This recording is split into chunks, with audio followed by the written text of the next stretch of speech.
Good morning, Twitch TV. Welcome to another MMO Anthropology interview. I'm your host, Amerist, and I'm here with Heroine Dark from Twitch TV, who, of course, is a map breaker. And please introduce yourself, Heroine Dark, playing Jenny Chan here in Guild Wars 2. Tell everyone what you're all about. What do you mean? What I'm all about? Anything What you is like. it? I'm a 30-year-old, almost 31 trans woman living in Seattle. I've been playing Guild Wars 1 since 2006. During the cartography title track in Guild Wars 1 is when I got into map breaking, and that kind of just continued into this game.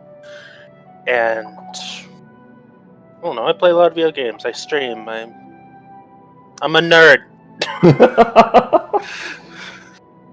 So, like, anything else you want in that? Well, I want to know a lot of things, but before we get to map breaking, which I am insanely curious about, to tell the truth, we can go over some simple ones too during the interview at points. Sure. How did you come across the name Heroine Dark? Okay, so way back in the days when online forum role plays were a big thing. You know, everybody in middle school had their accounts and their friends and everything. My friend invited me to one, and I was the naughty one. I did not make that friend group happy. And when they shifted forums, I decided to change my username from what I was to something else so that maybe I could get a second first impression. You know? So I was thinking about my characters that I had built, and I stumbled across a username, Hero of Darkness. Now, I just started using that. It is currently my Reddit name. And when I started transitioning, I was like, I don't want to give up my username, but I also want to tell people that I'm a woman, not a guy. How do I do this easily? So I was like, Heroine of Darkness. And I tried typing that into a forum, and it was like, that name is too long. You need to pick a shorter name. So I went and I picked Heroine Dark as a shortened version of that.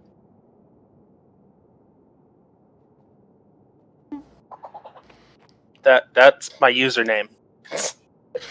And it's a shortening of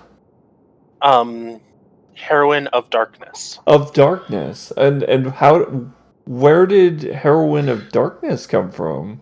Hero of Darkness, which was my first Darkness. Okay. My first username, but then I needed to transition and I didn't want to lose my... Right, okay, I get it. Right. So, interestingly enough, your map breaking skill leads directly into what I generally ask people next is, like, why did you choose this location? But before we started this interview, you started to describe what this whole region is. So why don't you give everyone a tour of like what this whole, like, sort of, like, what... Oh, there's a skylight here. So if you press M and... Okay. Alright. Yeah, so we're in Lion's Arch. We're in Lion's Arch. Right. And what this area is the Black Lion Vaults. Right, okay. Where you can usually go and preview what they currently have. Is it the Dark Matter weapons or whatever? You can preview them kind of there on the southeast corner. Yes. And... yeah, they're here-ish. You walk in. Oh, I need to remember how to do this. So over here... Oh. Okay. I just pinged on the map. Okay. Over here, there is a barrier between the jump puzzle over here. Okay. And where you can mount. And because of the way the skimmer works is it spawns underneath the map. And where you break under the map is just at the water line.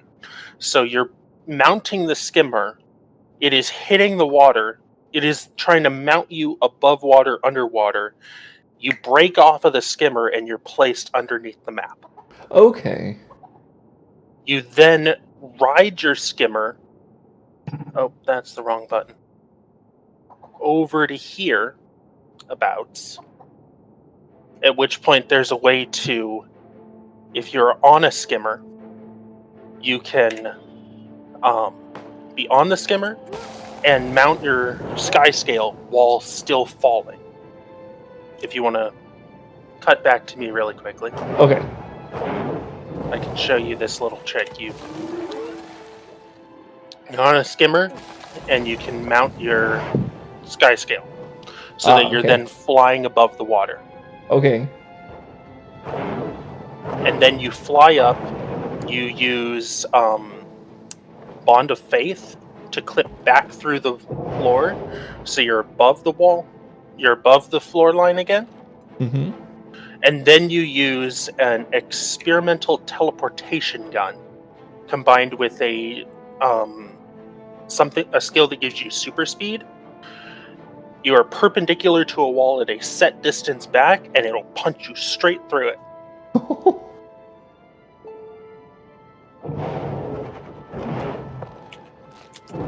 So, well, this is one hell of a skill. And then once you're inside the wall, as long as you have not entered Lion's Arch from somewhere else, you go to the character select page and back to your character, and it's like, you're in a wall. We don't like that. We're going to put you to the closest place that you can be. And it has a check to see if you've been to another place. Mm-hmm. If you have been to another place, it puts you at the front entrance of Lion's Arch. Okay. If Lion's Arch is the only place you have been recently, it puts you into this room, or whatever other room you want to be in the vaults. Oh, okay. Okay, and so and that's basically how you get into here. Okay, so yes. Tell everyone pretty much what this space is. So this is kind of like a storage area for Evan Nashblade, who is like a merchant who he runs the Black Lion trading post in the lore, right? And competed with Ellen. I think Keel, it was Captain Keel for the mayoralship of Lion's Arch in season 1. Yes. Yep. And this is kind of his way of sneaking stuff into Lion's Arch. Yeah, this is a shipping. Yeah, this is basically a portal that he uses to deliver. Well, we could say contraband, but not really contraband. He's shipping items that get sold to players in the cash shop, essentially. But yeah, if you interact with it, it turns on, but it doesn't go anywhere. Oh, you can interact with it, and it does turn on. That's great. But there's no. You can't go through it. It's just a. Oh, that's cool. But you can't. But it doesn't go anywhere. That's hilarious. Can I get out of here again? Yes, you can. You just have to somehow. Do you need help? I might need. Here, let me swap to.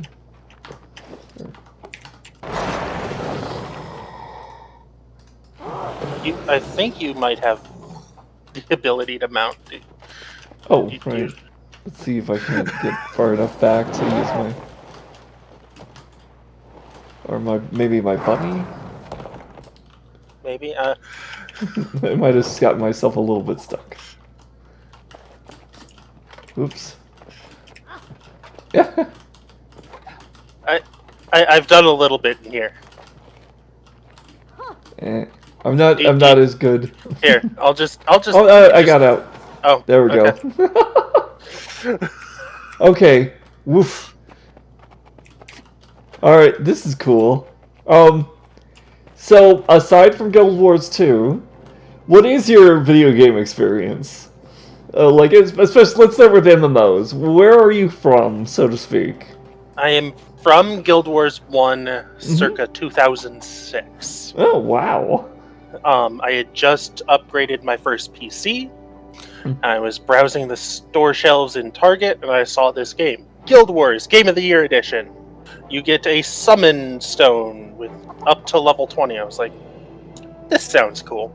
Let's play this. There's no subscription fees. It only costs the price of the thing. Let's try it. Oh, cool. And I kind of played it off and on, whatever. And then I got to college and I met a guy named Chris, who was super into Guild Wars. And he kind of taught me, this was about 2009, he taught me a lot about what I knew in that game. Mm-hmm. And we played together. He taught me about the mapping, the cartography titles. Mm-hmm. And I was hooked. I had put on podcasts, I put on whatever, movies, whatever I needed to do. And I just started mapping. And we started having competitions of who could scrape the edge of this wall because it's so annoying. For those who don't know, in Guild Wars 1, the mapping was done by making the map from blurry to detailed by inching the map along. Mm-hmm. And there was a how we have Taco right now. Mm-hmm. It was called Text Mod, and there was a mapping pack called Mapping Made Easy, or Cartography Made Easy, that would show you the gray areas that you haven't explored versus the detailed areas, and it was pushing the gray back to the black. And there were points where he would find something that we'd been working on for 2 weeks, and it's just little slivers of the map. It was great stuff. And through the cartography, there was, with the introduction of Cantha, there was the portal jump, which allowed you to break through the loading barriers of maps and explore beyond and push that gray barrier back to where you couldn't normally get to. I spent way too long doing those mappings.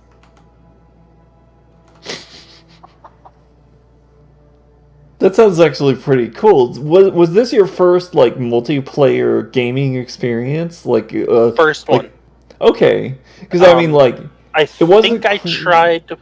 I think I tried WoW for like 2 days in college. Didn't like it and put it down. Like, why is that? Like, I'm just curious. I don't know. It was boring. Like, not to taste. Like, I didn't feel like I was doing anything. Okay. I got to like level 10. Okay. Well, I can't even tell you what race or class I was. Oh, I lost track of you. Where did you go? I might have disconnected. My Oh, I computer see. likes to do that.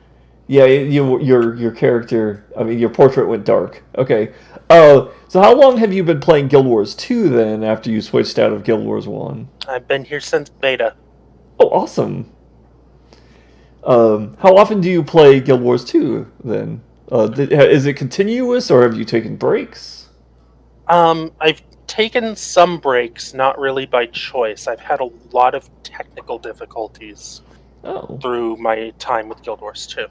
What kind of technical difficulties? And is that primarily what's forced you to take breaks? Basically, I built my own computer in 2010, and it lasted me for about a year. And then I don't know what happened. It just stopped working. So it was then a couple years later. So 2011, I get a laptop that can play Guild Wars 2. It can handle the betas. It can do whatever. It's up to spec. And I'm playing on a laptop. And then I fixed my desktop somehow. I had help from a friend. And I was able to play again in a real meaningful way.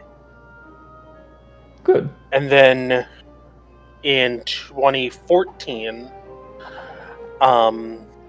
I dropped out of college due to depression. Ooh. Moved Oh. back in with my abusive biological family, Ouch. and yeah, you can kind of see where this is going. Yeah. So. And by the end of the year, I was moving up to Seattle, and um, I no longer had I had my laptop again, which was starting to run out. It's I had been playing on it too much. Oh well. I mean, that's what they're good for. So I was finally, but by that time the desktop was. When I moved the desktop up and I got it working, and then it started having issues. Mm. And there's a video on my YouTube channel of this. I can't explain it. You start up a game for 30 seconds, it works fine, and then it restarts the computer and it says, "We've recovered from a blue screen error." Mm.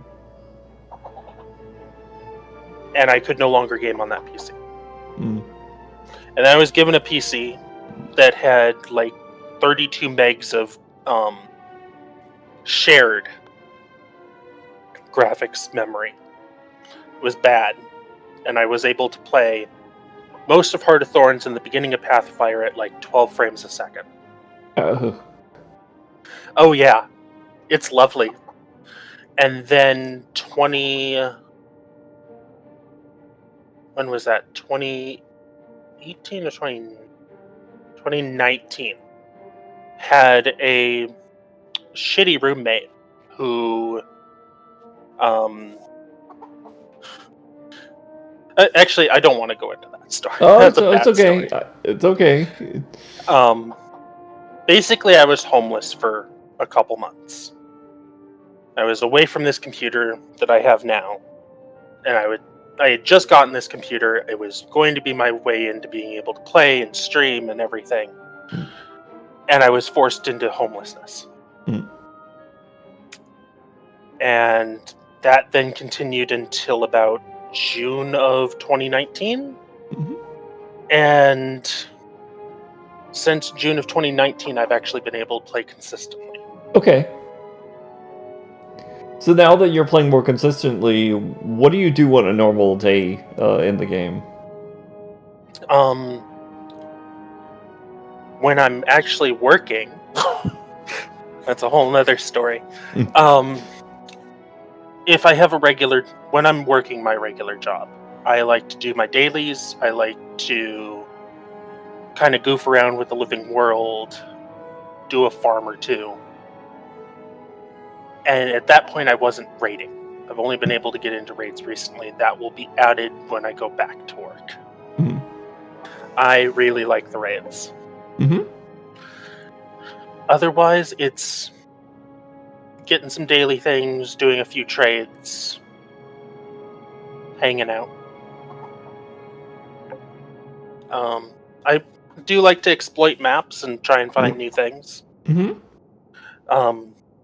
The other day, I was in Path of Fire raids, and I don't know if you know much about this, but during the Sabir fight, the Banner Slave, which is my role, has to go and kill wisps at 40%.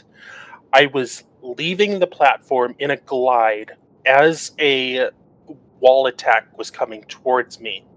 It killed me just as I deployed my glider, and I fell down slowly in downstate while gliding. Yeah, I'm not very familiar. You would have to like. But basically, normally when you're hit into downstate, you fall, right? Mm-hmm. Yeah, you like Yeah, crash. this was a slow drift down as though you're gliding. And then when I hit the ground, funny. I kind of bounced up, and I kept bouncing up, and it was... Those types of glitches just make me laugh. Yeah, it's like it sounds like normally I ask like, do you spend a lot of time by yourself or do you tend to seek out like group activities?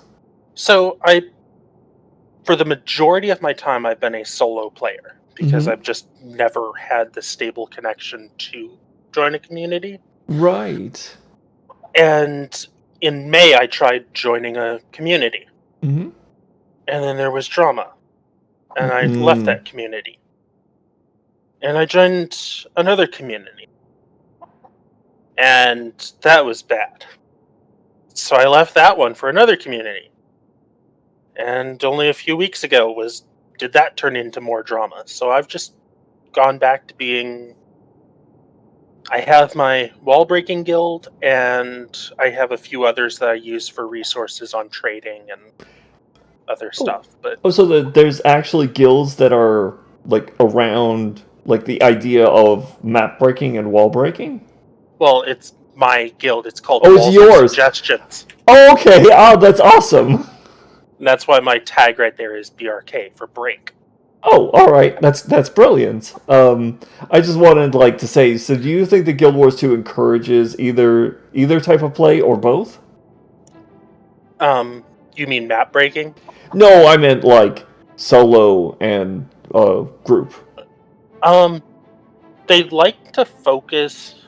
So in the first announcements of Guild Wars 2, it was stated that it was designed to be a solo game that you could do with a community.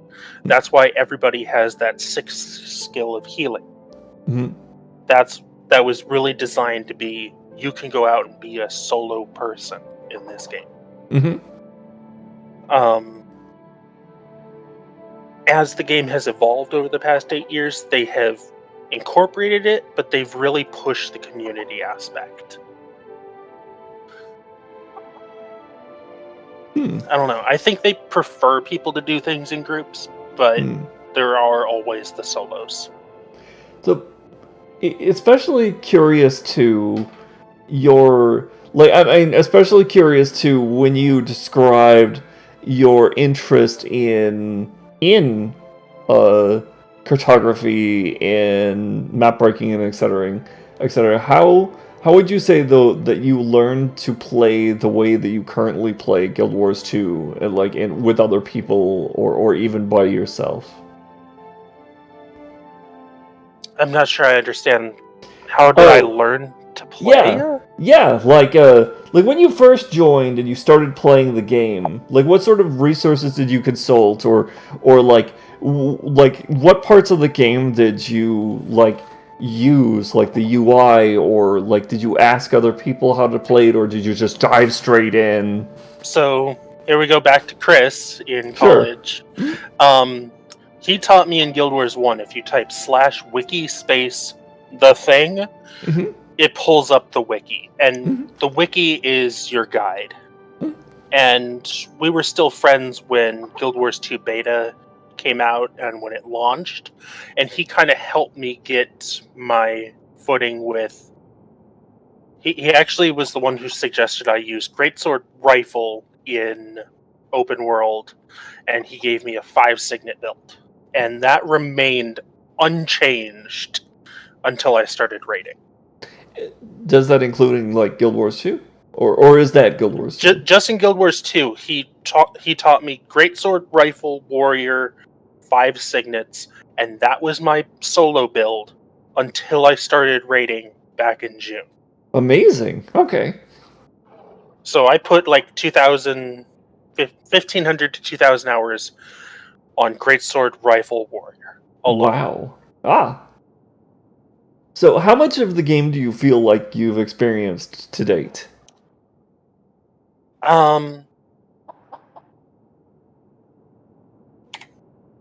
Check my. I've completed all of the story.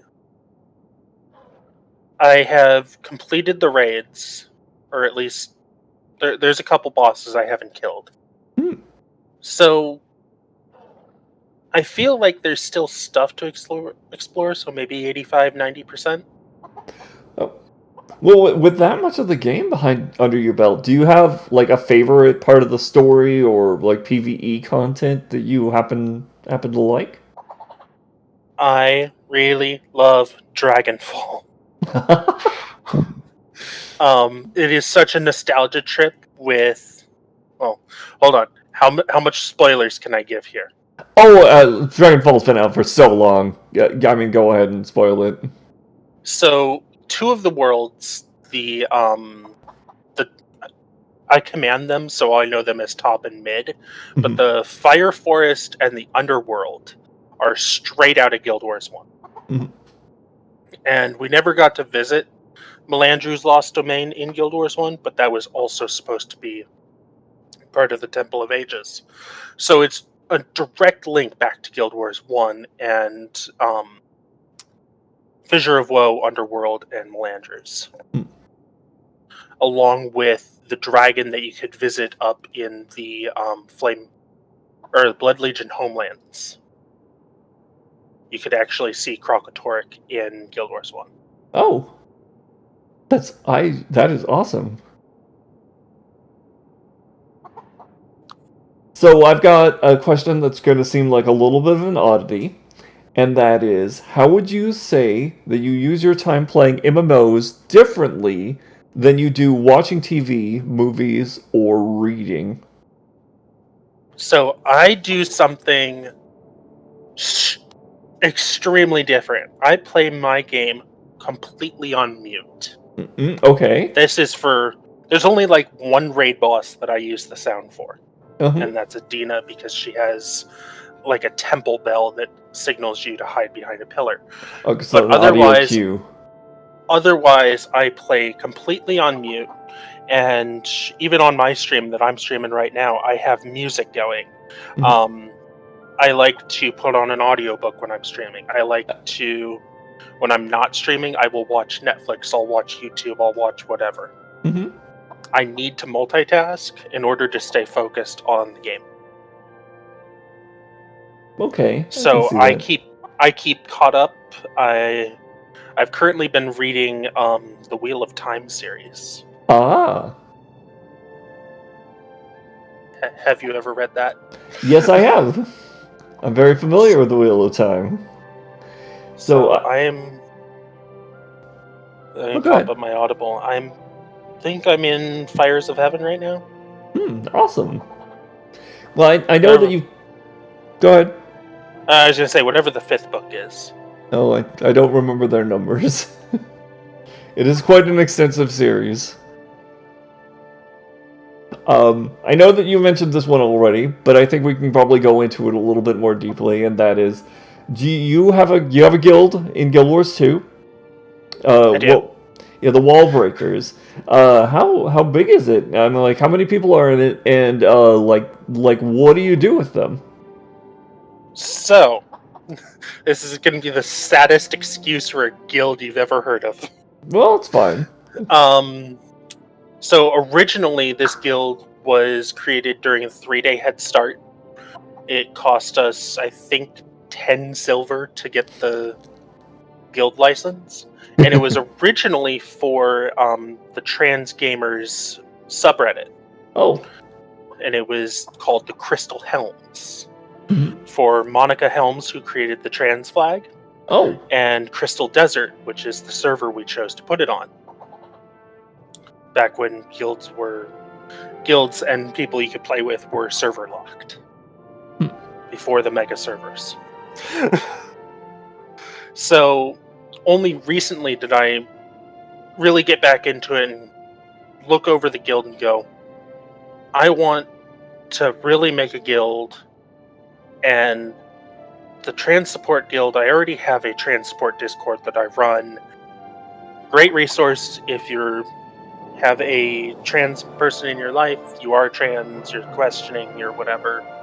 Come visit my channel, get a link to that. I love that server.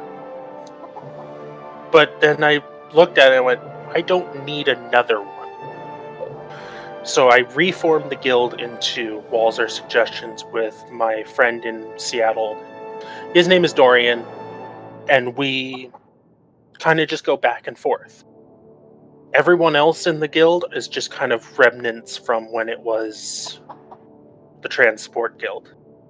Oh, do you have like information that you can give out about the Transport Guild that you were talking about? Oh, the guild became Walls Are Suggestions. Oh, okay. The Discord that I run Oh, the Discord. That's what I meant, because you were mentioning it, but I didn't hear any information there's about... a link on my Twitch. Here, I can... Right, okay, I suppose I could put the information up when I make the video. I just typed something in your chat so people can click my name and... Okay, yeah. I'll put up the information when I put the video together on YouTube, so that people can actually click a thing, or okay. It'll be in the information below when you're watching the video, everybody. Okay, there we go. Okay, you continue. There we go. But it's one that, after a couple of me going into transport discords when I was really struggling with my dysphoria, and each one was just, it wasn't the right fit of a community for me. So I turned to my partner and I was like, what if we just made our own community? Right, so I understand. We built this community with a couple of friends, and we now have like 500-ish members, and all from cis people that are supportive to trans people who are in the closet, everyone in between. We're welcoming to everybody, but we are focused towards education and helping people. Mm-hmm.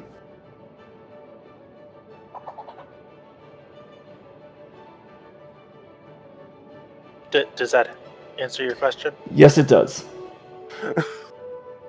Okay, and so like the rest of that is, do you talk to the people in your guild or community outside of the context of Guild Wars 2? And that would be more about the wall breakers. There's only walls are suggestions. So there's only one other person that's really active in it, and he and I are really good friends. We met when I was working security for Microsoft. Oh, okay. And I had just joined. He had been working there for about a year. And he thought I was a straight edge person. He thought I was strict to the rules, hard edge, whatever. And then he got to know me, and it was just like everything shattered. Oh. And he and I are great friends, and he and I kind of just... he had taught me that you can get into the Lion's Arch vaults. Oh yeah, wow. And this is... He is actually... Cool. He had broken into the vaults twice, and ArenaNet had patched out his 2 attempts. So he told me about it, so I started digging into it, and I broke in and got him in for a 3rd time. Mm-hmm.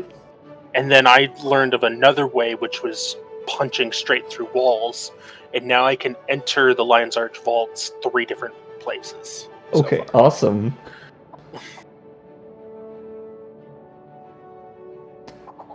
Alright, so I have one last question before I release you back into the wild, or before I release you to make walls more suggestible, and that is, what is your favorite memory or experience from playing MMOs? Are you kidding me? There's so much, because I've been playing Guild Wars and Guild Wars 2 for, what, 14 years? Oh yeah. I know, this one's difficult. That's why I always... This is why this is always the question that I give people before I interview them. Because it always, like, I ask this one without giving people it initially, and they're like, oh, Okay, so I'm going to give you a list. You don't just get one. Okay, that's fine. So there's the exploration of the world, because between Guild Wars 1 and Guild Wars 2, there's 250 years of in-game time. Yeah, wow. So getting to re-explore a world that I had previously explored completely again in a new way was astounding for me. And then there was the first time I learned to map break was actually in the Grove. There was a route that you could run at a certain angle, wiggle your mouse, and it would clip you through. That has since been long patched out. Oh. But there is another break in the grove that's really easy that we can, if you want to go see that, we can do that. Sure, I'd love to see that. And then there was the first day of Ore, because when the game first launched, Straits of Devastation, Malkor's Leap, and Tershore weren't open. We had to wait like a month for those to come out. Get everybody up and ready to take on the content in there. And then there was the launch day of Heart of Thorns, with everybody scrambling through the Silverways, and then the takedown of the Pact fleet into Verdant Brink was extremely powerful. Yeah. This legendary that you see on my back, crafting that was a few years of a journey. Which one is that? This one is Twilight. It's Twilight! I just made that! That was a pain in the butt. It was a pain in the butt. But I also went through and did all the crafting for Dusk and everything for it. Yeah, and I crafted Dusk, and I literally watched someone buy it off the auction house 1 week before I made it. Then there was my first raid boss kill. I had been struggling. It took me 6 weeks to get my first raid kill, but I had also had a bad introduction to raids. I had a lot of anxiety going back into them once I had left. And then once I got in and I got my first kill... have you ever played Dark Souls? No, I haven't, but I've watched other people play it a lot. Have you ever watched somebody's first playthrough when they first break through that first real boss of the game? Yes, it involves a lot of screaming. Yeah, that. And then this character was actually my first to level 80 that I actually did by map completion. Awesome. Yeah, that must be like both exhausting and like just like that endorphin rush, like the marathon, like the beautiful. Yeah. Yeah, it was because I was so proud of my cartography title, and then hitting max level by mapping was just like, yes, this. Yeah.